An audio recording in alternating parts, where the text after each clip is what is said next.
Welcome to Daily Brief YouTube channel.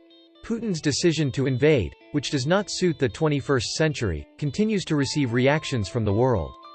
Russian troops bore down on Ukraine's capital Friday, with gunfire and explosions resonating ever closer to the government quarter, in an invasion of a democratic country that has fueled fears of wider war in Europe and triggered worldwide efforts to make Russia stop. With reports of hundreds of casualties from the warfare, including shelling that sliced through a Kyiv apartment building and pummeled bridges and schools, there also were growing signs that Vladimir Putin's Russia may be seeking to overthrow Ukraine's government. It would be his boldest effort yet to redraw the world map and revive Moscow's Cold War-era influence. While Europe and the North Atlantic Alliance put more diplomatic sanctions at the forefront yesterday, military options have started to be discussed today. Speaking after the NATO leaders' meeting, Secretary-General Jens Stoltenberg announced that they will send more ammunition to Ukraine, including air defense systems that can shoot down Russian planes. According to the information shared by local sources, many military vehicles entered Ukraine from Poland. Military shipments from NATO to Ukraine are expected to continue by land, as Russian planes threaten Ukrainian airspace. However, this may change if strong air defense systems are installed in Ukraine. For now, the Ukrainian army is resisting Russia well, and this will make Putin's job more difficult with each passing day. It is noteworthy that the allegations of overland shipments from Poland to Ukraine coincided with the U.S. announcement that it was sending new troops to Poland. It is emphasized that U.S. soldiers will not fight in Ukraine, but it is also a possibility that military companies or special forces may provide support through the back doors. Day 2 of Russia's invasion, the largest ground war in Europe since World War II, focused on the Ukrainian capital, where Associated Press reporters heard explosions starting before dawn and gunfire was reported in several areas. Russia's military said it had seized a strategic airport outside Kyiv, allowing it to quickly build up forces to take the capital. It claimed to have already cut the city off from the west, the direction taken by many of those escaping the invasion, leading to lines of cars snaking toward the Polish border. Russia's defense ministry claimed to have blocked off the cities of Sumy and Konotop and that the offensive had claimed dozens of Ukrainian military assets. The statement could not be independently confirmed. Intense gunfire broke out on a bridge across the Dnieper River dividing eastern and western Kyiv, with about 200 Ukrainian forces taking defensive positions and sheltering behind their armored vehicles and under the bridge. Another key bridge leading to the capital was blown away, with smoke rising from it.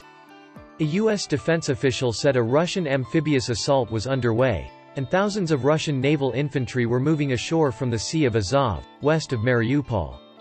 The official said Ukrainian air defenses have been degraded but are still operating, and that about a third of the combat power that Russia had massed around Ukraine is now in the country. All told, the official estimated Russia had fired more than 200 missiles into Ukraine, with some hitting residential areas. A senior American intelligence official with direct knowledge of current intelligence assessments told the AP that Russian armor is 50 kilometers, 31 miles, to both the north and west of Kyiv. The statements of the U.S. officials speaking to Reuters also reveal that Russia is not as successful as it seems. US official says Russian forces have not taken any population centers in Ukraine, do not have air superiority over Ukraine yet. So how does the North Atlantic Alliance respond to Russia? No one should be fooled by the Russian government's barrage of lies, 30 leaders of alliance say in a statement. NATO will deploy more troops to Eastern Europe after Russia's invasion of Ukraine, the alliance's leaders have announced. No one should be fooled by the Russian government's barrage of lies, the 30 leaders said in a joint statement after a virtual summit chaired by Secretary-General Jens Stoltenberg.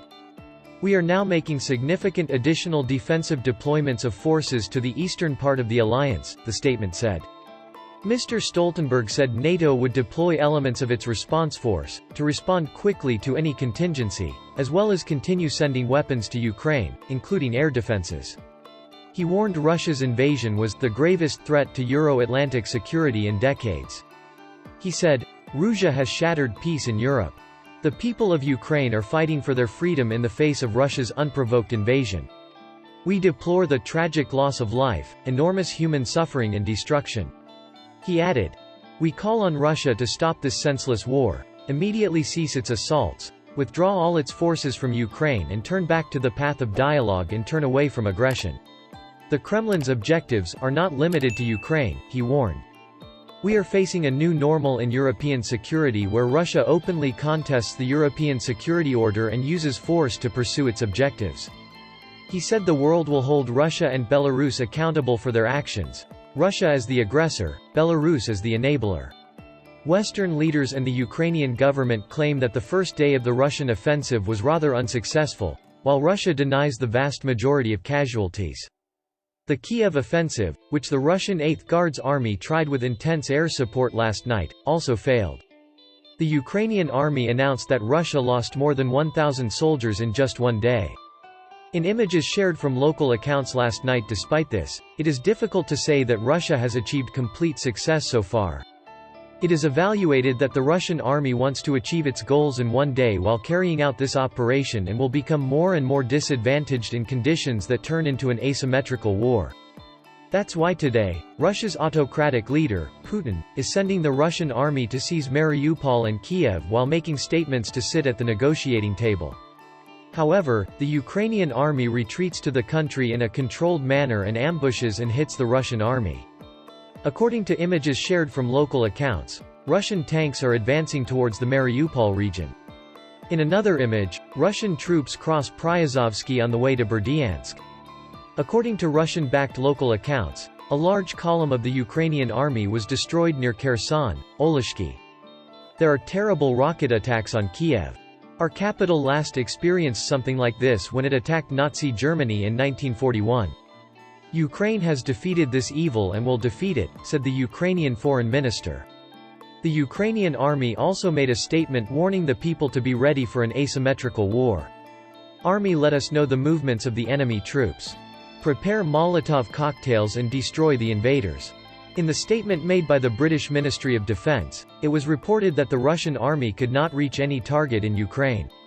The Russian Ministry of Foreign Affairs, on the other hand, threatens other countries that may become NATO members, referring to what they did in Ukraine. If Sweden and Finland join NATO, Russia will respond, said the Russian Foreign Ministry. Experts assess that NATO's condoning the invasion of Ukraine has encouraged Russia. Putin also made statements urging the Ukrainian army to stage a coup. Addressing the Ukrainian army, Putin said, "Take the power in your hands, we will agree with you more easily." Putin, Moscow does not expect a deal with a gang of drug addicts and neo-Nazis who settled in Kiev and took all Ukrainians hostage, I said. Russian President Putin called directly to the army, not to the people of Ukraine, and asked them to stage a coup. Putin, who previously asked the Ukrainian people to stage a coup, did not find what he expected.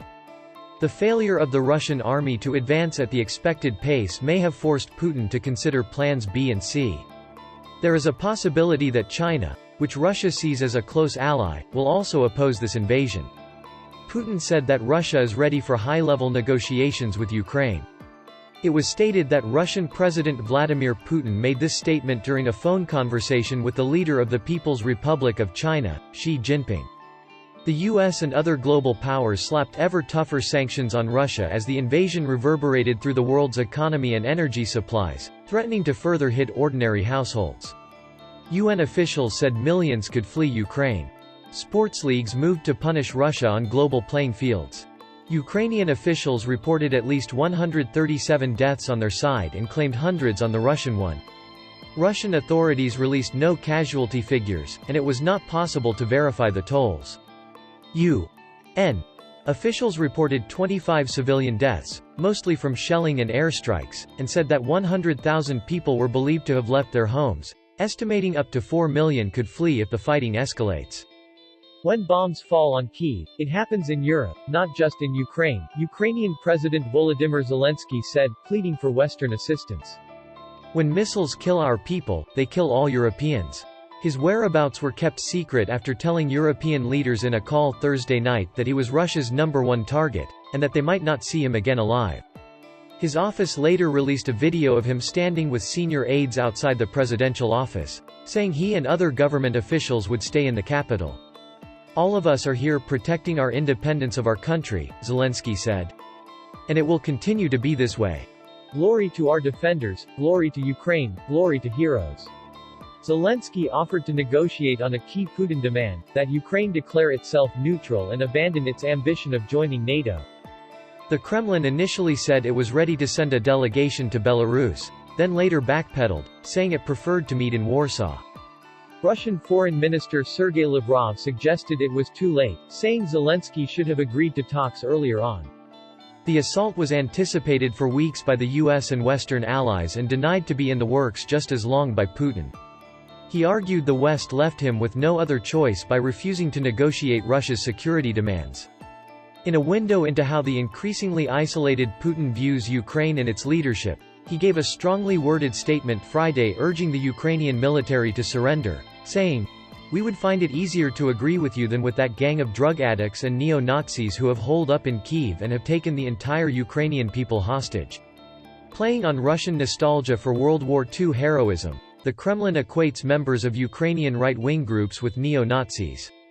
Zelensky, who is Jewish, angrily dismisses those claims. The autocratic leader hasn't disclosed his ultimate plans for Ukraine. Lavrov gave a hint, saying Friday, "We want to allow the Ukrainian people to determine its own fate." Putin spokesman Dmitry Peskov said Russia recognizes Zelensky as the president, but wouldn't say how long the Russian military operation could last.